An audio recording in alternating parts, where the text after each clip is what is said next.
दोस्तों, middle east की इस जंग में ईरान ने इसराइल और अमेरिका का हर क्षेत्र में मुकाबला किया है। जो काम अब तक अमेरिका और इसराइल जैसे देश करते आए थे, वही काम अब ईरान ने भी करना शुरू कर दिया है।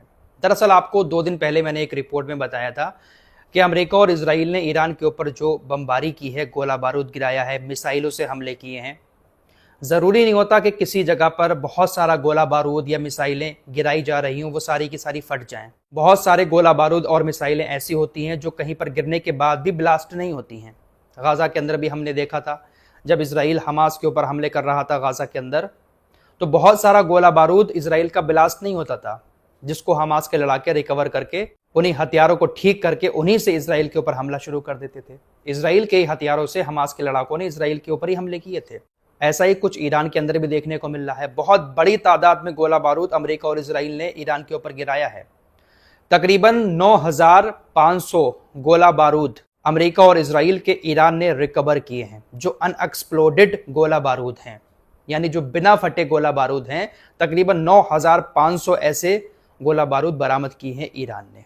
इन 9,500 गोला बारूद में 15 खतरनाक मिसाइलें भी शामिल हैं।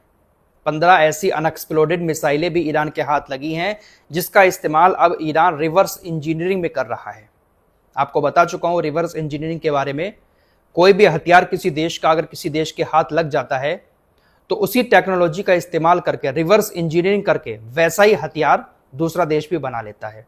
अब एक बड़ी बात यह है कि ईरान को ये जो गोला बारूद मिला है, इस गोला बारूद में अमेरिका का जो एक बहुत खतरनाक बंकर बस्टर बम है, जिसको इस वक्त का सबसे खतरनाक बंकर बस्टर बम माना जा रहा है, GBU-57, वो भी ईरान के हाथ लग चुका है। दरअसल आपको याद ही होगा कि ईरान के परमाणु ठिकानों को तबाह करने के लिए या ईरानी नेताओं को बंकरों में मारने के लिए अमेरिका ने GBU-57 बंकर बस्टर बम का इस्तेमाल किया था।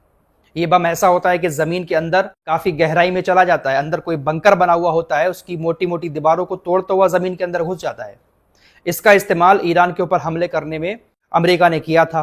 परमाणु ठिकानों पर भी बहुत सारे हमले इसी बम के जरिए किए गए थे। तो ईरान के हाथ यही GBU-57 एक बंकर बस्टर बम लगा है, जो अनएक्सप्लोडेड है, यानी बिना फटा है। ईरान ने GBU-57 बम को रिकवर करके उसको रिवर्स इंजीनियरिंग के लिए भेज दिया है। जो भी उसके टुकड़े थे अलग अलग, उन तमाम टुकड़ों को रिवर्स इंजीनियरिंग के लिए ईरान ने अपने इंजीनियर्स को दे दिया है। और अब ईरान उस टेक्नोलॉजी को रशिया और चाइना के साथ शेयर करके ऐसा ही एडवांस GBU-57 बम बना सकता है। देखिए, दुनिया में जो भी देश हथियार बनाते हैं, वो अपनी टेक्नोलॉजी किसी को नहीं देते हैं। ये जो खतरनाक वाले बंकर बस्टर बम हैं, ये ज्यादातर अमेरिका के पास ही हैं। अमेरिका ही इसका इस्तेमाल करता है। ज्यादा और देशों के पास इस तरह के खतरनाक बम नहीं है, क्योंकि उनके पास वो टेक्नोलॉजी नहीं है। अब ये जो बंकर बस्टर बम ईरान ने रिकवर किया है, GBU-57, ये इस वक्त का एडवांस बंकर बस्टर बम है। ईरान ने ये रिकवर किया है और रिवर्स इंजीनियरिंग के लिए इसको भेज दिया गया है। अगर ईरान इसको बनाने में कामयाब हो जाता है रशिया और चाइना की मदद से, तो कहीं ना कहीं ये इजराइल के लिए खतरे की घंटी है। क्योंकि इजराइल के अंदर जब भी ईरान हमले करता है, मिसाइल हमले, तो जो लोग हैं वो बंकरों में जाकर छिप जाते हैं। इजराइल का प्रधानमंत्री, इजराइल के बड़े बड़े नेता भी बंकरों में रहते हैं। तो अगर ईरान के हाथ ये बंकर बस्टर बम लग जाता है, चाइना और रशिया की मदद से इसको तैयार कर लेता है, तो यकीन मानो दोस्तों, इजराइल के जो भी बंकर हैं फिर वो सही सलामत नहीं बचेंगे, क्योंकि बंकरों को तोड़ने के लिए बंकर बस्टर बम ही चाहिए होता है। इजराइल भी इसका इस्तेमाल करता है। अमेरिका से लेकर लेबनान के अंदर हिजबुल्लाह के महासचिव हसन नसरुल्लाह को भी इसी बम के जरिए मारा गया था। अली खामनेई की जो मौत हुई है, उनको भी इसी बम के जरिए मारा गया। बंकर में वो मौजूद थे, यही बम गिराया गया था। अगर ईरान के पास ये टेक्नोलॉजी आ जाती है, तो फिर इजराइल के अंदर भी जो बंकर बने हुए हैं वो सेफ नहीं रहेंगे। फिलहाल ईरान काफी टेक्नोलॉजी के क्षेत्र में तेजी से काम कर रहा है। आइए अब स्टेट ऑफ हॉर्मुज की तरफ चलते हैं। ट्रंप ने एक बार फिर से बड़ा दावा किया है। ट्रंप ने पोस्ट करके कहा कि ईरान ने अभी अभी हमें इन्फॉर्म किया है कि वो पतन के कगार पर पहुंच गए हैं, यानी हार के कगार पर पहुंच चुके हैं। वो चाहते हैं कि हम स्टेट ऑफ हॉर्मुज को जल्द से जल्द खोल दें, ताकि वो अपने नेतृत्व की स्थिति का समाधान निकाल सकें। और मुझे यकीन है कि वो ऐसा कर लेंगे। डोनाल्ड ट्रंप ये दावा कर रहे हैं कि ईरान हमसे रिक्वेस्ट कर रहा है कि आपने जो नाकेबंदी की है, उस नाकेबंदी को खोल दो। हम हार की कगार पर पहुंच चुके हैं, हमारा पतन होना शुरू हो चुका है। और यह दावा ट्रंप की तरफ से इसलिए किया जा रहा है क्योंकि जो रिपोर्ट्स इनकी मीडिया की तरफ से, इनकी खुफिया एजेंसियों की तरफ से जारी की जा रही है कि ईरान के तेल के कुएं पूरी तरह से भर चुके हैं, ईरान तेल नहीं बेच पा रहा है अमेरिका की नाकेबंदी की वजह से। इन्हीं सारी चीजों को लेकर डोनाल्ड ट्रंप इस तरह के पोस्ट कर रहे हैं। दरअसल डोनाल्ड ट्रंप ये जो बातें बोलते हैं ना, इनको ये सारी बातें बताई जाती हैं बाहर से। पेंटागन इनको जानकारी देता है, जो अमेरिका की खुफिया एजेंसी है उसकी तरफ से जानकारी दी जाती है, इनके सलाहकार इनको सारी जानकारी देते हैं कि ऐसा ऐसा हो रहा है। उन्हीं सारी चीजों को लेकर डोनाल्ड ट्रंप पोस्ट करना शुरू कर देते हैं। ट्रंप को झूठी तसल्लियां देकर कहीं ना कहीं शांत कराने की अधिकारियों की कोशिश रहती है और ट्रंप जो है वो उसको अपनी जीत मानकर पोस्ट करना शुरू कर देते हैं। कई सारी अमेरिकी मीडिया रिपोर्ट्स इस बात का दावा कर रही हैं कि अधिकारियों को ऐसा लगता है कि ट्रंप को अगर सही जानकारी दे दी जाएगी कि ईरान हमसे दब नहीं रहा है या ईरान हमें हराने की कोशिश कर रहा है, तो ट्रंप की तरफ से हमले करने का आदेश जारी कर दिया जाएगा, जो कि अमेरिका के अधिकारी नहीं चाहते हैं, कांग्रेस भी नहीं चाहती है। इसीलिए ट्रंप को बहुत सारी झूठी इंफॉर्मेशन भी अधिकारियों की तरफ से दी जाती है, जिससे ट्रंप को ऐसा लगता है कि वो जीत गए और फिर वो पोस्ट करना शुरू कर देते हैं। फिलहाल पिछले 72 घंटों का एक आंकड़ा सामने आया है। सैटेलाइट निगरानी डेटा की मदद से पता चला है कि 72 घंटों के अंदर तकरीबन 52 ईरानी जहाज अमेरिकी नाकेबंदी को तोड़कर निकले हैं। इन जहाजों में 71 तेल के टैंकर हैं और 21 मालवाहक जहाज हैं। इसके अलावा 30 जहाज स्ट्रेट ऑफ हॉर्मुज से गुजरे, जिनमें 6 तेल के टैंकर और 5 ईरानी मालवाहक जहाज शामिल थे। पिछले 72 घंटों में तकरीबन ईरान के 52 जहाज नाकेबंदी को तोड़कर निकल चुके हैं। दोस्तों, ईरान अभी तक शायद इसीलिए खामोश बैठा है। अमेरिका की नौसेना पर अभी तक ईरान ने इसीलिए हमला नहीं किया क्योंकि ईरान के जहाज निकल रहे हैं। ट्रंप एक तरफ दावा कर रहे हैं कि हम किसी भी जहाज को नहीं निकलने दे रहे हैं।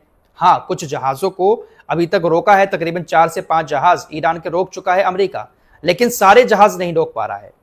अमेरिका की नाकेबंदी को तोड़कर ईरान के जहाज निकल रहे हैं, इसीलिए शायद ईरान हमले नहीं कर रहा है। ईरान अगर चाहे तो अमेरिका की सेना के ऊपर समुद्र में हमला कर सकता है, किसी और के ऊपर भी हमला कर सकता है और कोई भी कानून ईरान को यहां पर रोकेगा नहीं।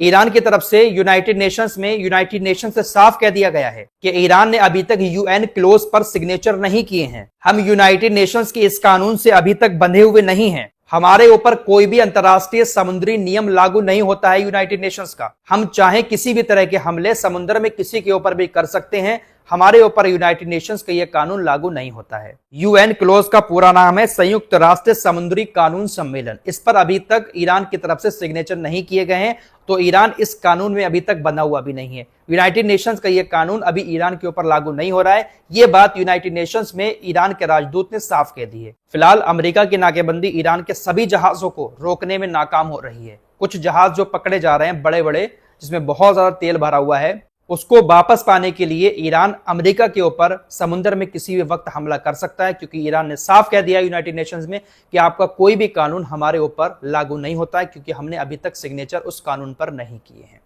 फिलहाल तनाव किसी भी वक्त बढ़ सकता है अगर 1-2 जहाज ईरान के अमेरिका और पकड़ लेता है। आइए अब रशिया की एक खबर आपको बता देता हूं।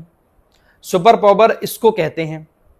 रशिया की एक सुपर यॉट जिसकी लागत तकरीबन $5 करोड़ है, दुबई में उसकी मरम्मत हो रही थी। मरम्मत के बाद स्ट्रेट ऑफ हॉर्मुज को क्रॉस करके वो आराम से रशिया की तरफ के लिए रवाना हो गई।